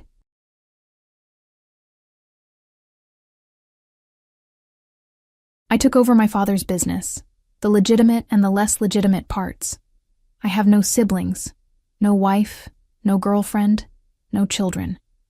I own 17 properties, employ 200 people, and have enough money that I could retire tomorrow and live comfortably for several lifetimes. He paused as the waiter appeared with wine, something red and presumably expensive. Once we were alone again, he continued. I'm also lonely, surrounded by people but lonely in the ways that matter. I haven't let anyone close in years, haven't wanted to. And then I saw you in that elevator, exhausted, scared, running from a man who should have protected you. And something in me recognized something in you. What? I breathed. Survival. The will to keep going even when everything says to quit. My mother had that. She worked herself to death caring for others while my father... His jaw tightened. While my father took and gave nothing back. He hit her, controlled her, made her small. I was too young, too weak to stop him. My heart cracked. Dante, when I saw Marcus, saw that fear in your eyes, I saw my mother, and I swore I would never let another woman suffer like that if I had the power to stop it.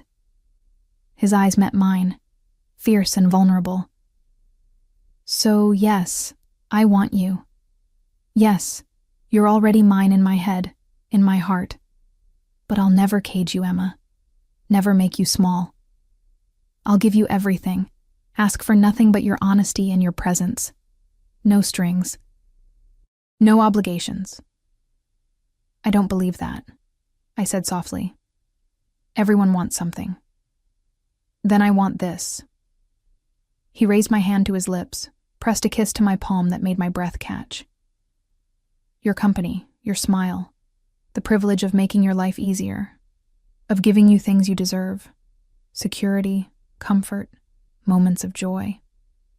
Is that so terrible? It sounds too good to be true. Then let me prove it's real.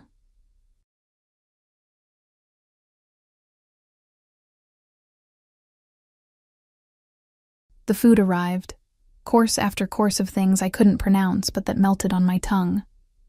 We talked between bites, and I found myself relaxing despite everything. He told me about growing up in Naples, about the smell of the sea and his mother's laughter and the violence that eventually drove them here.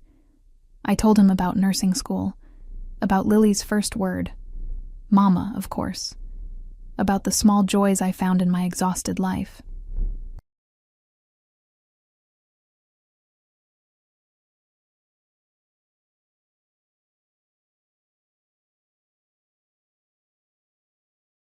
By dessert, something chocolate and sinful, I'd finished 2 glasses of wine and felt warm, loose, almost happy.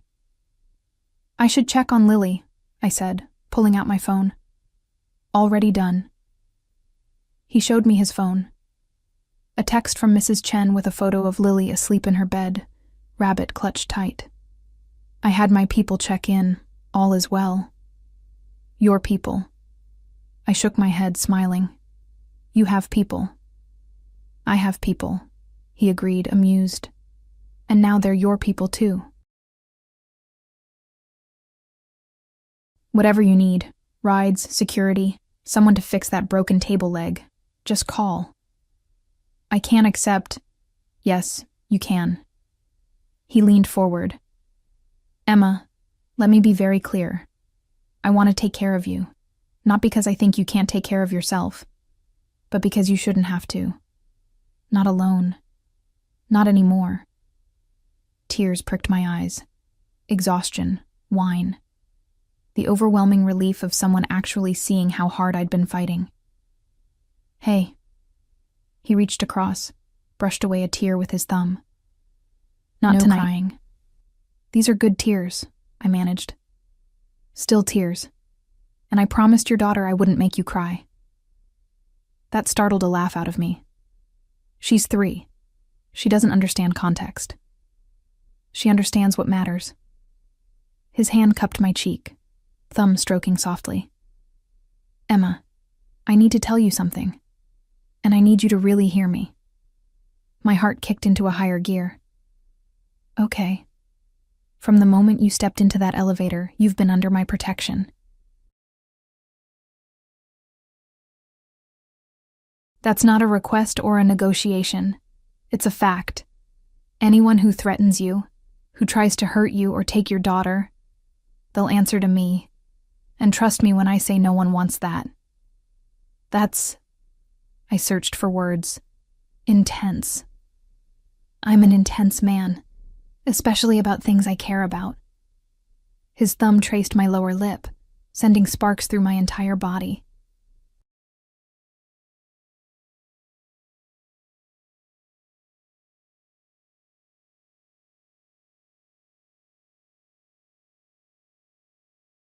Do you understand what I'm saying? That you're possessive and controlling, like you warned me? But my voice came out breathy, not accusatory. Yes, and that you're mine now, whether you're ready to admit it or not. I should have protested, should have maintained some independence, some boundaries. But sitting there in candlelight with his hand on my face and his eyes burning into mine, all I could think was, yes. God, yes. What if I'm not ready for that? I whispered. Then I'll wait. His voice dropped lower, intimate. I'll wait as long as you need, but make no mistake, Emma. I'm not going anywhere. You're in my blood now, under my skin, and I protect what's mine. The ride home was quiet, charged. His hand stayed in mine, his thumb drawing patterns on my palm that made thinking difficult. When we pulled up to my building, he walked me to my door. Mrs. Chen was asleep on my couch, soft snores coming from her small frame.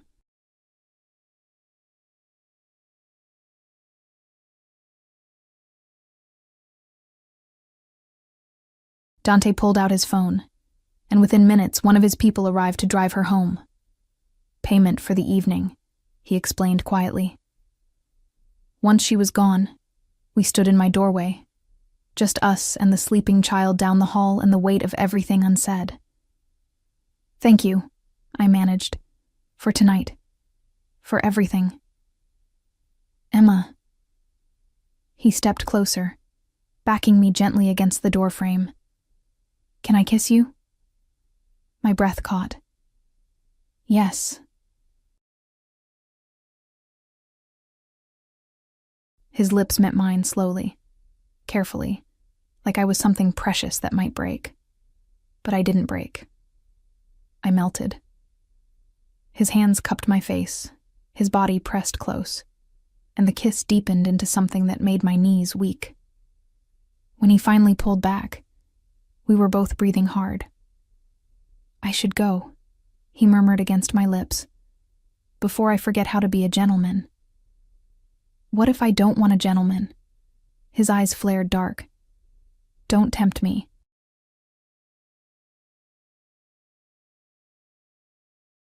Not when your daughter is sleeping 15 feet away. He was right. Of course he was right. But God, I wanted to be reckless. Wanted to pull him inside and forget about being responsible and careful.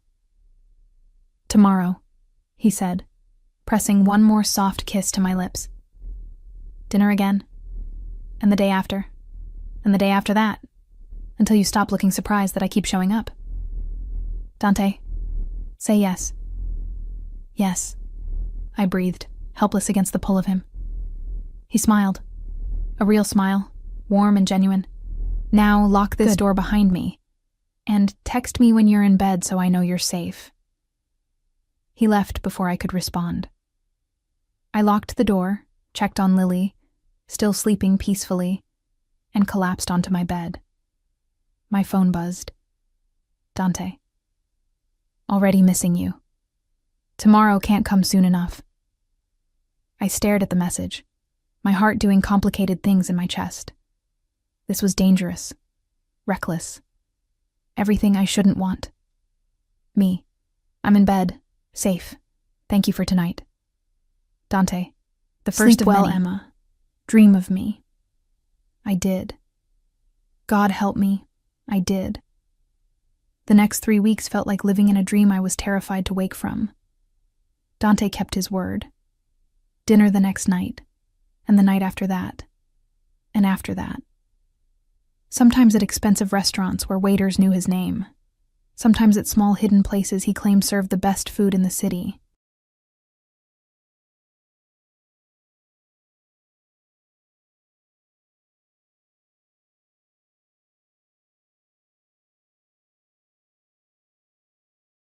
Once he brought Italian takeout to my apartment, and we ate on the floor with Lily between us, her chattering about dinosaurs filling the comfortable silence. He never pushed, never demanded more than I was willing to give. But his presence became constant. A driver waiting to take me to work, security I never saw but somehow knew was there, groceries appearing in my fridge that I hadn't ordered but desperately needed.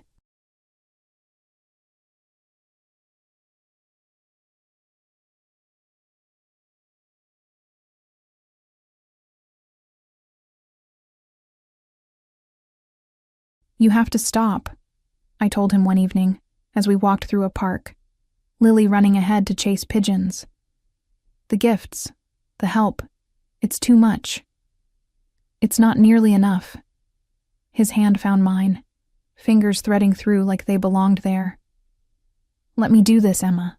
Let me take care of you. I can take care of myself. I know you can. That's not the point. He stopped walking, turned to face me. The point is, you shouldn't have to. Not alone. Not anymore. That had become his refrain. Not alone. Not anymore. And God help me. I was starting to believe it. But reality had a way of crashing through even the most beautiful dreams. It happened on a Tuesday. I was finishing my shift, exhausted but in a good way, thinking about the dinner Dante had promised. Something about wanting to cook for me himself. My phone rang. Unknown number. Hello? Emma Crawford? A woman's voice, crisp and professional. Speaking. This is Detective Sarah Martinez with the Metropolitan Police. I need to ask you some questions about Dante Salvatore. Ice flooded my veins. What? We understand you've been seeing Mr. Salvatore socially. We'd like to speak with you about his activities. Would you be willing to come down to the station?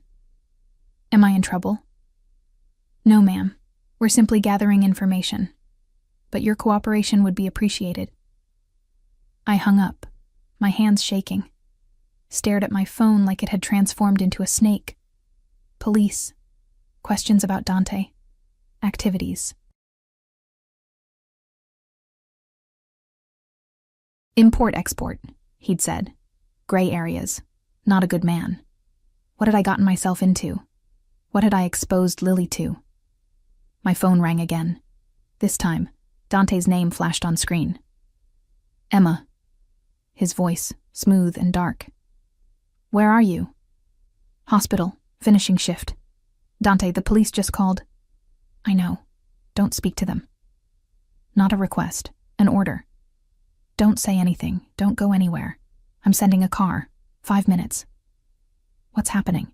What did you do? Nothing you need to worry about. Trust me. That's not an answer. Silence. Then quieter. I'm handling it. Just trust me. Please. The car arrived in 4 minutes.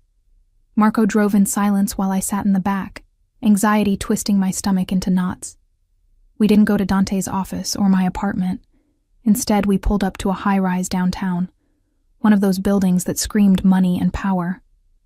Dante waited in the lobby, and the moment I saw him, I knew something was wrong.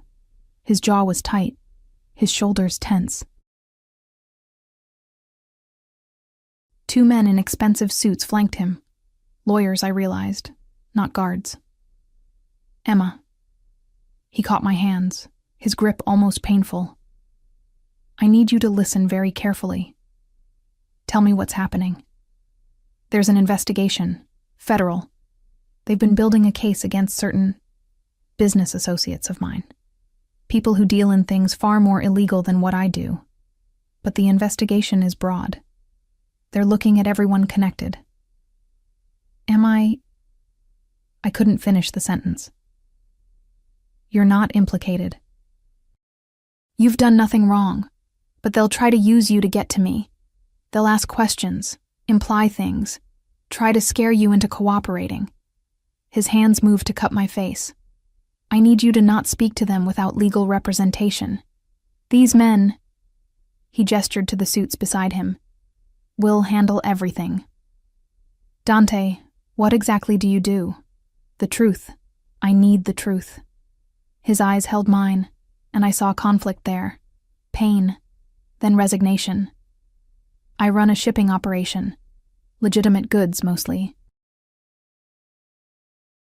But some of my clients, past clients, weren't asking questions about where certain merchandise came from. Stolen art sometimes. Goods that bypassed customs. I stopped taking those jobs 2 years ago, went completely legitimate. But the past has a way of catching up. So you're a criminal. I was. In some people's eyes, I still am. But I've never dealt in drugs, never in weapons, never in anything that could hurt innocent people.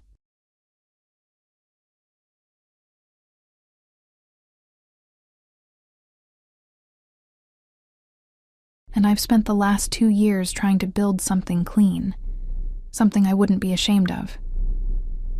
I pulled away from his touch, wrapped my arms around myself. You should have told me. Before we... Would you have given me a chance if I had? His voice cracked slightly. Would you have let me help you, take you to dinner, into your life? Or would you have run? I don't know. Honest. Brutal. But I deserved the choice. You're right. He stepped back, hands falling to his sides. You deserved honesty. I was selfish. I wanted... He stopped, shook his head. It doesn't matter what I wanted. What matters is keeping you safe. Safe from what? From you? From your world? From the investigation? From people who might think you know something valuable? From anyone who might use you or Lily to get to me? His voice had gone hard, cold, the voice he probably used in business. That's why you need legal representation. Why you need protection. I don't want protection from strangers. I want the truth from you. My voice broke. Did you use me? Was this all just... what? Amusement? A distraction?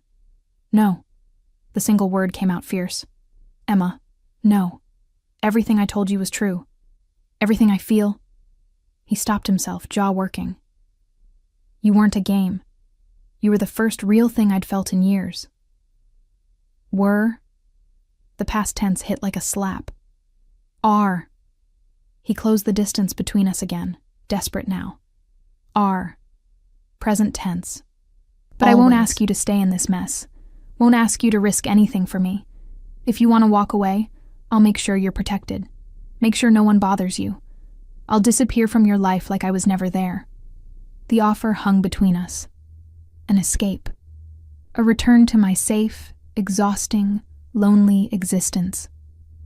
No police investigations, no dangerous men with dark pasts. Just me and Lily and the struggle I knew how to navigate. But also no Dante.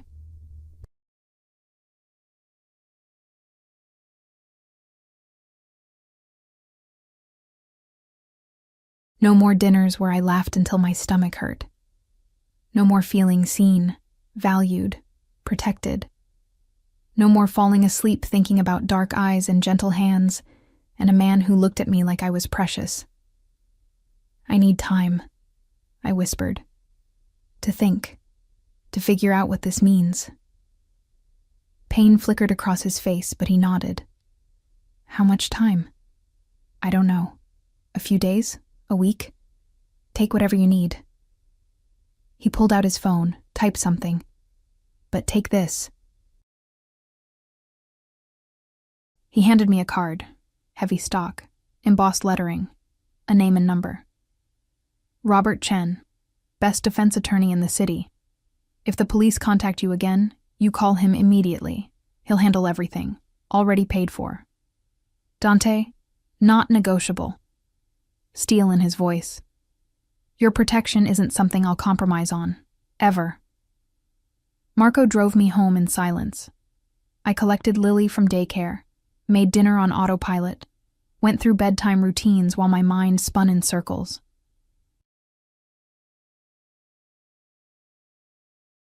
That night, alone in the dark, I let myself cry. For the dream that was crumbling, for the fear that had replaced warmth, for the impossible choice between safety and something that felt dangerously like love. My phone buzzed. Dante, I know you need space. I'm giving it to you. But know this. Whatever you decide, I'll respect it. If you choose to walk away, I'll let you go. But if you choose to stay, if you choose me, choose us, I'll spend the rest of my life proving I'm worth that choice. You and Lily will never want for anything, never fear anything. I'll build a kingdom and lay it at your feet if that's what it takes. Just think about it. Please. I read the message 3 times. 4. Until the words blurred through tears. The next few days passed in a haze. I went to work, came home, took care of Lily. No police showed up. No calls came. But Dante's absence was a physical ache, a hole in my chest where warmth used to be. Mrs. Chen noticed. Of course she did. Your young man, she said one evening, watching me pick at dinner while Lily colored. You sent him away? It's complicated. Love usually is. She patted my hand with her wrinkled one. But complicated doesn't mean wrong. My husband, may he rest, he was complicated too. Difficult family, questionable business. Everyone said I shouldn't marry him, but he loved me, fiercely, protected me, gave me 50 years of happiness before he died. Sometimes complicated men make the best husbands. He's not my husband. Not yet, she smiled knowingly. But he could be, if you're brave enough. Brave enough. Was I? On the 5th day, I made my decision. I called the number on the card, Robert Chen, attorney. He answered on the 2nd ring. Ms. Crawford, I've been expecting your call. Did the police? Dropped the inquiry into you entirely. You're clear. No charges, no suspicion. Mr. Salvatore made sure of that. Relief flooded through me. How? That's privileged information. But you have nothing to worry about. A pause. Is there anything else I can help you with? Actually, yes. I need to know. The investigation into Dante. How serious is it? Also privileged. but I can tell you that Mr. Salvatore has cooperated fully, provided evidence against genuinely dangerous people in exchange for immunity. The investigation into his own activities is concluding favorably. He'll likely face fines, some restructuring of business operations, but no charges, no prison time. So he's safe? As safe as anyone in his position can be. He's made powerful enemies helping the feds, but he's also made powerful friends. He'll be fine, especially now that he's cleaned up his operations entirely. Another pause. He cares about you, Miss Crawford. I've known Dante Salvatore for 5 years. Never seen him risk everything the way he has for you. Risk everything. The people he testified against? They're not forgiving. He's made himself a target to keep you safe. To make sure you were never touched by any of this. Think about that. The call ended. I sat there, phone in hand, thoughts racing. He'd protected me. Even while I was pulling away, even knowing I might leave, he'd protected me. Risked himself to keep me safe. I called him. He answered before the first ring finished. Emma. My name and his voice, desperate and hopeful and terrified. I'm not walking away, I said. No preamble, no lead-up. I'm not brave enough to walk away from you. Silence. Then, Emma, I'm scared. I'm terrified, actually, of your world, of what being with you means. But I'm more terrified of going back to life without you, of wondering what if, of teaching my daughter that love isn't worth fighting for. I'll make this right. His voice was thick with emotion. I swear to you, I'll make this right. Just love me. The words tumbled out. Love me and Lily. Be the man you were these past weeks. That's all I need. Always. The word was a vow. Come to me. Now. Please. I need to see you. Touch you. Make sure you're real. I have Lily. Bring her. Bring Mrs. Chen if you want. Bring everyone. Just come. Please, Emma. I did. Gathered my daughter, called Mrs. Chen, and within 30 minutes we were in that sleek car heading to Dante's brownstone. Marco drove without comment, though I caught his small smile in the rearview mirror. Dante was waiting on the steps when we arrived.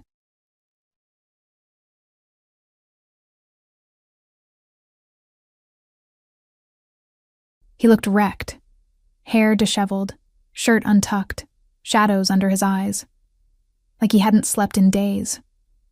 The moment I stepped out of the car, he was there. His arms wrapped around me, crushing me against his chest, his face buried in my hair. I thought I lost you, he murmured. Thought I'd destroyed the best thing that ever happened to me. You almost did. I pulled back enough to see his face, but then I realized something. You're not perfect. Your past is messy. Your world is dangerous. But you're also the first person in years who's made me feel like I matter, like I'm worth protecting, worth cherishing. I can't walk away from that. You matter more than anything. His hands cupped my face, thumbs brushing away tears I hadn't realized were falling. You and Lily, you're everything. My family, my future, my reason for becoming better. Mama! Lily's voice cut through the moment. Is this his house? It's big. Dante laughed, a real, genuine sound of joy. He released me, turned to Lily with that gentle expression he reserved for her. It is big. Want to see inside? I have a garden, with real flowers, and a cat who visits sometimes. Her eyes went wide. A cat? Sometimes. If we're lucky, she'll visit today. I watched him take Lily's hand, lead her up the steps, and something in my chest settled. This was right. Mrs. Chen patted my arm. Complicated, she said, smiling, but worth it. Yeah, I agreed, following them inside. The next few months were an adjustment. Dante's world was nothing like mine. All security details and business meetings and people who looked at me with barely concealed curiosity. But he was patient. Introduced me slowly. Protected me from the sharks while teaching me how to navigate the waters. He bought a house, smaller than his brownstone, in a neighborhood with good schools and parks. Put it in my name.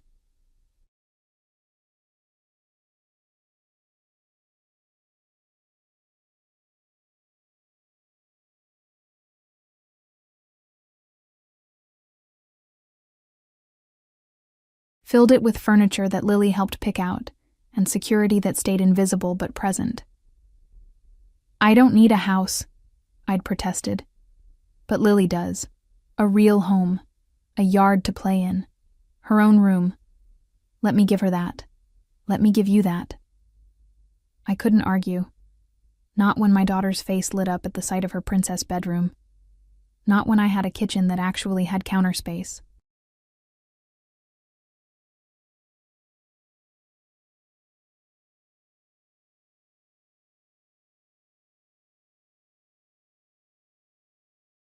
Not when I could sleep without worrying about the radiator or the broken lock, or whether Marcus might show up. Marcus. I never heard from him again. Whatever Dante had done, whatever he'd threatened, it had worked. My ex vanished like smoke, and the relief was dizzying. Work changed too. Dante wanted me to quit, offered to support us completely, but I refused. Nursing was part of who I was, so we compromised. I cut back to 3 shifts a week, spent more time with Lily.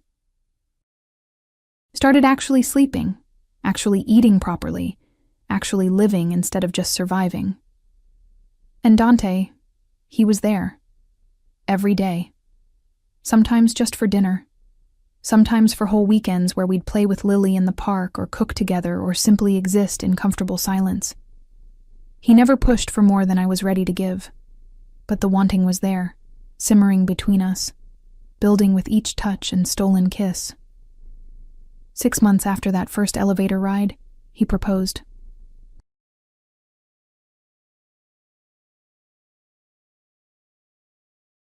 Not with fanfare or public spectacle. Just the 3 of us in our backyard, the one he'd bought, watching Lily chase fireflies in the dusk. "Marry me," he said quietly, his hand finding mine. I turned to him, found him watching me with those dark eyes that had haunted my dreams since the beginning. Why? Because I love you. Because Lily deserves a father who will never leave. Because I want to spend every day for the rest of my life proving I'm worthy of you.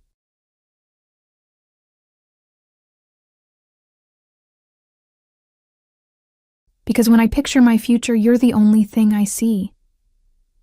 We've only known each other 6 months. I knew after 6 minutes. His thumb stroked my palm. In that elevator, when you looked at me with fear and determination all mixed together, I knew. You were it for me. Everything else has just been confirming what I already knew. Your world is changing. I'm out of everything questionable. Legitimate business only. Clean. Safe. I did that for you. For Lily. So I could be a man you'd be proud to call your husband. I'm already proud of you. True. Somehow. Impossibly true. You're nothing like the man I thought you were in that elevator. What did you think I was? Dangerous. Untouchable. Someone who lived in a world I couldn't understand. And now? You're still dangerous. I smiled. Still a little untouchable. But you're also the man who brings Lily flowers every Sunday, who learned to braid hair from YouTube videos,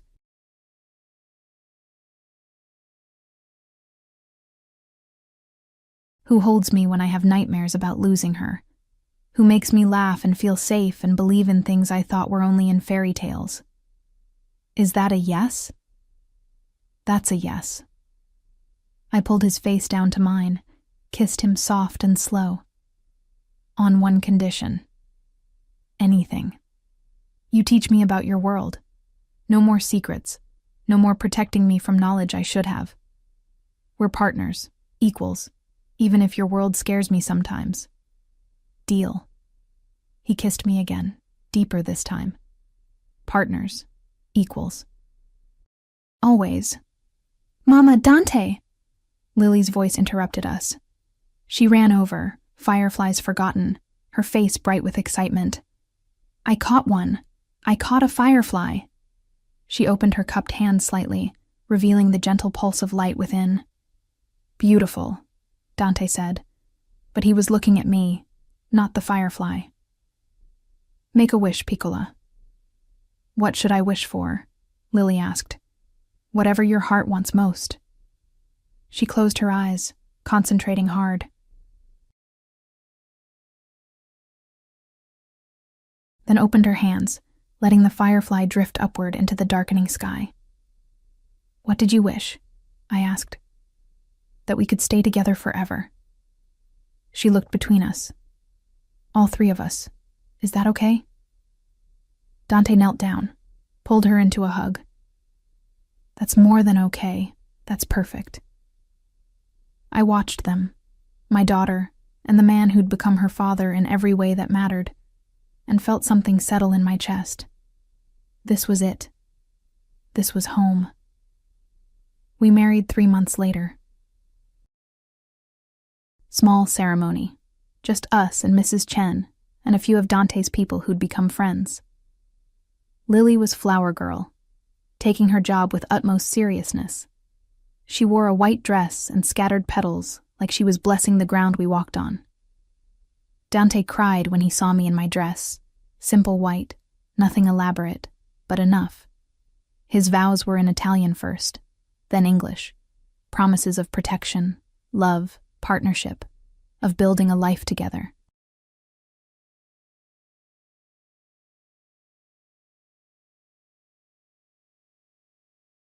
Of being the father Lily deserved and the husband I needed. My vows were simpler. I choose you, every day, in every way. Not because you're perfect, but because you're perfectly mine. When he kissed me, Lily cheered, Mrs. Chen cried, and I felt complete in a way I'd never known was possible. Life wasn't perfect after that. Dante still had days where the shadows of his past crept in. I still had moments of doubt, of fear that this dream would shatter. But we worked through it. Together. Always together.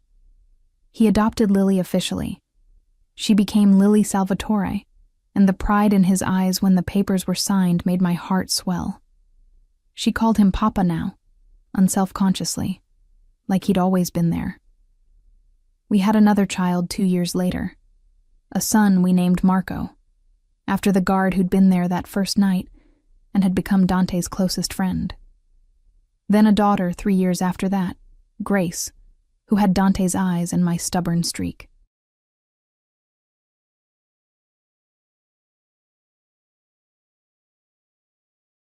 I still worked as a nurse, though at a private practice now, one Dante bought and gifted to me as an anniversary present. Your own clinic, he'd said, where you can care for people who can't afford care elsewhere. Your dream, yes? It was, and he'd made it real. On our 5th anniversary, we stood in that same backyard where he'd proposed.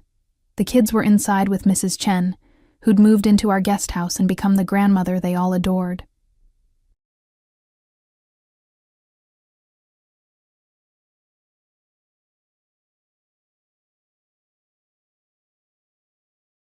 It was dusk again, fireflies beginning their dance. Remember that elevator? Dante asked, his arms around me from behind. Every day.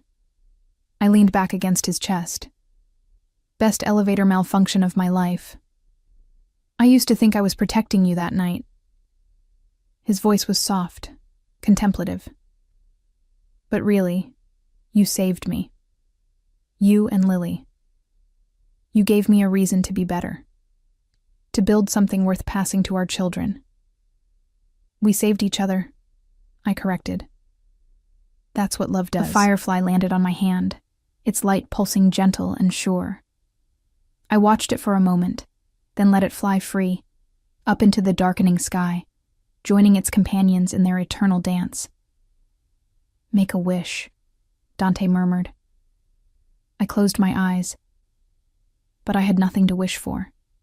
Everything I wanted, everything I needed, was already here, in this moment, in this man, in this life we'd built from chance and courage and choosing each other every single day. I don't need wishes anymore, I whispered. I have everything. His arms tightened around me. So do I, amore mio. So do I. And in the gathering darkness, surrounded by fireflies and love, and the laughter of our children drifting from inside, I knew it was true. This was my fairy tale. Not perfect, not without scars, but real, mine, ours, and I wouldn't change a single moment of it.